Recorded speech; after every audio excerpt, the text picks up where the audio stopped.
जय जय श्री राम दर्शकों, जय बाबा जी महाराज की जय हो।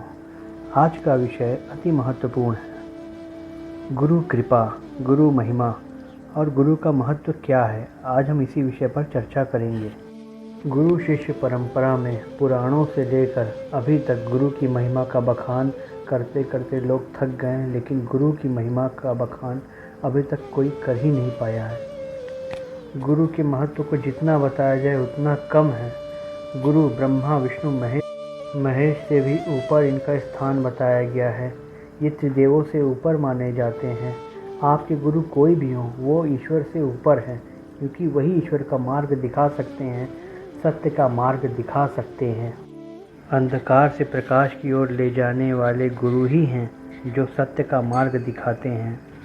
गुरु के महत्व को बताते हुए पुराना यह दोहा है, आप सबने इसे जरूर सुना होगा। गुरु ब्रह्मा गुरु विष्णु गुरुर्देवो महेश्वरा गुरु साक्षात परम ब्रह्म तस्मै श्री गुरुवे नमः। इसी तरह एक और दोहा है, उसे जरूर सुनिए, जो गुरु के पद को दिखाता है, जो गुरु की ऊंचाई को दिखाता है कि वह कितना ऊंचा उनका पद। गुरु गोविंद दोऊ खड़े काके लागो पाए, बलिहारी गुरु आपने गोविंद दियो बताए। इस दोहे में भी भगवान गोविंद यानी श्री कृष्ण जी ने गुरु की महिमा को बताते हुए गुरु को ही सबसे ऊंचा बताया है। उन्होंने स्वयं से भी ऊंचा गुरु को बताया है, क्योंकि ईश्वर तक स्वयं से कोई नहीं पहुंच सकता जब तक कोई मार्गदर्शक ना हो, और गुरु के सिवा कोई मार्गदर्शन कर भी नहीं सकता। इसलिए गुरु को सबसे ऊंचा बताया गया है। ब्रह्मा विष्णु महेश से भी ऊंचा बताया गया है।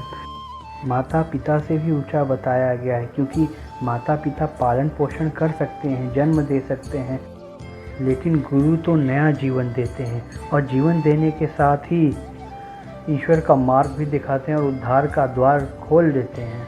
और सफलता शिष्य के कदम चूमती है, और गुरु कृपा से वह आगे बढ़ता ही जाता है और सफलता को प्राप्त करता जाता है। यदि सद्गुरु मिल जाए तो फिर कुछ भी शेष नहीं रह जाता। वह जो चाहे वह प्राप्त कर सकता है, चाहे ईश्वर ही क्यों ना हो।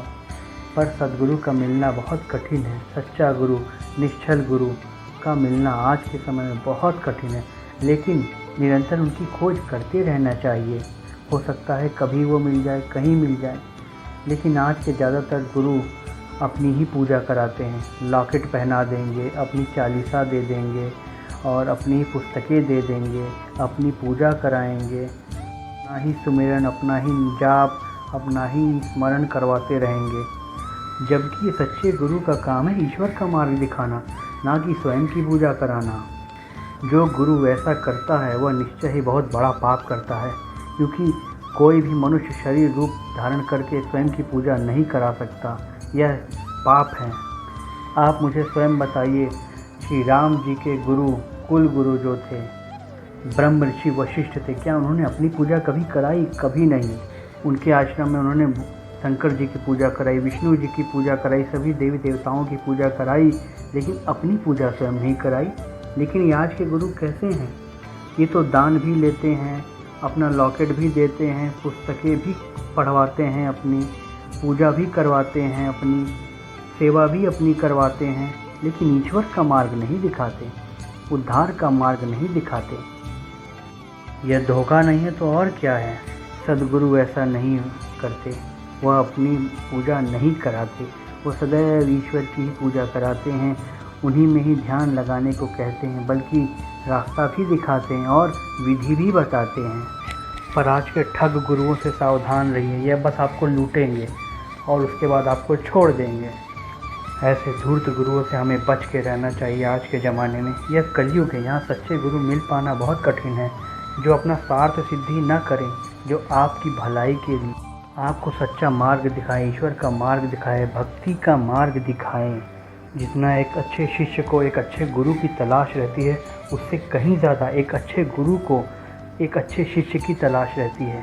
वह इसलिए क्योंकि कोई भी गुरु हो, उनके पास शिष्यों की पूरी मंडली रहती है, जैसे पूरा फौज होता है।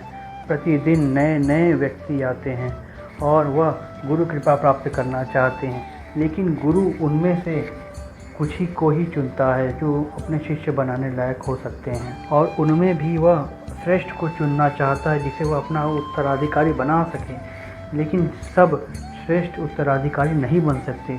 इसीलिए एक अच्छे गुरु को भी एक अच्छे शिष्य की तलाश होती है, क्योंकि वह उसे अपना श्रेष्ठ उत्तराधिकारी बना सके। जैसे रामकृष्ण परमहंस जी ने स्वामी विवेकानंद जी को अपना उत्तराधिकारी बनाया, क्योंकि वह बहुत श्रेष्ठ थे, उनके अंदर इतने गुण विद्यमान थे। इसको देखते हुए रामकृष्ण परमहंस उनके पीछे पड़े थे कि आ जा, मेरे मंदिर पे आ जा, मेरा शिष्य बन जा।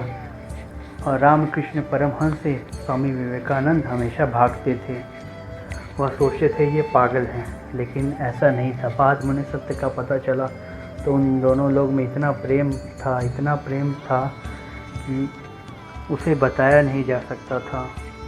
एक सच्चा गुरु माँ बाप से भी बढ़कर हो जाता है, क्योंकि बिना गुरु के आज्ञा के वह कोई श्रेष्ठ कार्य या कोई महत्वपूर्ण कार्य कर ही नहीं सकता है। एक बार माता पिता को बिना बताए वह कर ले, लेकिन गुरु को बिना बताए वह कार्य नहीं कर सकता, क्योंकि गुरु सब कुछ जानते हैं। अच्छा क्या है, बुरा क्या है, क्या होने वाला है, क्या हो सकता है, आपका कल्याण किस में है, वह सब जानता है गुरु। इसीलिए गुरु कृपा अति महत्वपूर्ण है। आज के शिष्य भी ऐसे ही हैं। वह क्या करेंगे, उन्हें अपनी सफलता से मतलब है। वह ऐसा गुरु खोजेंगे जिनसे वो अपना दुख दर्द सुनाकर अपनी सफलता के लिए मार्ग चाहते हैं, ताकि उनका कार्य पूरा हो जाए और फिर बाद में वो गुरु को भी छोड़ देते हैं उनका काम हो जाने के बाद। सबको बस अपने से मतलब है। आज के समय में गुरु शिष्य परंपरा तो कहीं नहीं है। आज कहा जाता है शिक्षा गुरु बहुत हो सकते हैं जिनसे आप शिक्षा लेते हैं, लेकिन दीक्षा गुरु एक ही होने चाहिए, और जिनसे आपने दीक्षा ले ली आजीवन की आज्ञा का पालन करना चाहिए एवं गुरु का आशीर्वाद लेते रहना चाहिए। कल आपने यह भी देखा होगा कि बहुत से लोग जिनमें गुण और ज्ञान तो बहुत होते हैं, लेकिन वह गुरु बनने को तैयार नहीं होते। इसलिए नहीं तैयार होते क्योंकि गुरु बनना बहुत महत्वपूर्ण कार्य है और बहुत कठिन काम है। गुरु बनने का यह मतलब नहीं कि केवल हम मार्गदर्शन ही करेंगे। गुरु बनने का तो यह भी मतलब है कि आपके आजीवन सुख दुख के साथी हो गए। आपको सारे दुखों से बचाना हमारा काम हो गया। आपके सारे कार्यों में सफलता दिलाना हमारा काम हो गया। आपके विपत्तियों को हर लेना हमारा काम हो गया। यहाँ तक कि मोक्ष का मार्ग भी दिखाने का कार्य बाकी रह जाता है। आज लोग गुरु तो बनाते हैं, लेकिन शिष्य धर्म का पालन सही से नहीं कर सकते। वह गुरु को मूर्ख समझते हैं। वह जानते हैं कि उन्हें कुछ पता नहीं चलता, पर जो सच्चे गुरु हैं उन्हें सब कुछ पता चल जाता है। अरे सच्चे गुरु तो इतना महान होते हैं कि वह अपने शिष्य पर आई आफत को अपने ऊपर ले लेते हैं और अपनी जान तक दे देते हैं, लेकिन शिष्य पर आँच नहीं आने देते। एक सच्चा गुरु किसी को शिष्य तभी अपना सकता है जब वह उसके पूरी तरीके से देखभाल की जिम्मेदारी को स्वीकार कर ले, तभी वह उसे अपना सकता है, ताकि वह उसके सारे दुख विपत्तियों को अपने ऊपर ले ले या उसका विनाश करके अपने शिष्य को सुखमय बनाए रखे। गुरु की महिमा का कहीं अंत नहीं है। जितना कहा जाए, जितना बताया जाए, उतना भी कम है। आप लोगों ने हमारे यहाँ एक संप्रदाय को देखा होगा, सिख धर्म। उन लोगों में भी ईश्वर से पहले गुरु का ही नाम लिया जाता है एवं पूजन किया जाता है। प्रायः वह मंदिर से भी ज़्यादा गुरुद्वारे जाते हैं और गुरु कृपा प्राप्त करते हैं एवं सेवा भी करते हैं, लंगर भी चलाते हैं और खुद चखते भी हैं। ऐसे ही कितनी बार शिष्यों को पता भी नहीं चलता कि गुरु ने इनके लिए क्या क्या किया, गुरु ने उनके लिए कौन कौन सी तकलीफ़ें, दुख मुसीबत झेली और उनके दुख विपत्तियों का नाश कर डाला या अपने ऊपर ले लिया, पर गुरु उनसे कहते भी नहीं हैं। इसीलिए सच्चे गुरु की तलाश निरंतर करते रहना चाहिए। यदि किसी दिन आपको कोई सच्चा गुरु मिल गया तो यह जान लीजिए उस दिन से आपका अच्छा दिन शुरू हो गया एवं सफलता के द्वार आपके लिए खुल गए हैं। तो तलाश करिए एक सच्चे गुरु की, एक सद्गुरु की, जो आपको ईश्वर का मार्ग, धर्म का मार्ग, सत्य का मार्ग दिखा सके, जो सद्गुण से भरा हुआ हो, जो आपके अंदर सद्गुण का संचार कर सके। ऐसे गुरु की तलाश कीजिए। ऐसे गुरु की कृपा हुई तो निश्चय ही आपका उद्धार हो जाएगा, आपका जीवन सफल हो जाएगा। तो इस तरह से मैं अपने अल्प बुद्धि अल्प ज्ञान से आप लोगों को जो बता पाया वह तो कम ही है, क्योंकि गुरु की महिमा तो अनंत है। तो आज मैं आपसे विदा चाहता हूँ। तो अंत में चलता हूँ, और अच्छा लगे तो सब्सक्राइब करिए, लाइक करिए और शेयर करिए। और अंत में चलते चलते जय जय श्री राम।